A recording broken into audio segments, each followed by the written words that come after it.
ইরানে প্রতিশোধমূলক ক্ষেপণাস্ত্র হামলা চালিয়েছে ইসরায়েল। দেশটির ইস্পাহান শহরে এই হামলা চালানো হয়।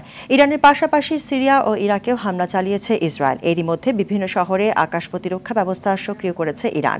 বিস্তারিত রাকিব হাসানের রিপোর্টে।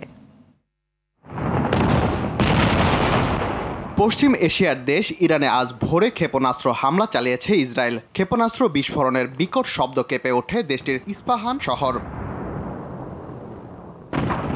হামলায় কি পরিমাণ ক্ষয়ক্ষতি বা কতজন হতাহত হয়েছে তা এখনও জানা যায়নি। তবে ইরানের দাবি দেশটিতে কোনো ধরনের ক্ষেপণাস্ত্র হামলা হয়নি। গণমাধ্যমগুলো যেসব ভিডিও দেখাচ্ছে তা গাজায় বোমা হামলার দৃশ্য।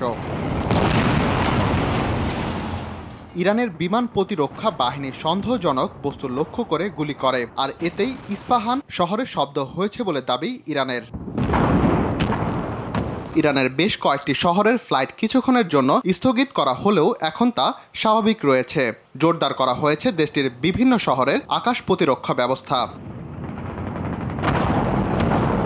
ইরানের পাশাপাশি সিরিয়া ও ইরাকেও হামলার খবর পাওয়া গেছে। যুক্তরাষ্ট্র ও কয়েকটি ইউরোপীয় দেশের নিষেধাজ্ঞা থাকা সত্ত্বেও এ হামলা চালালো ইসরায়েল।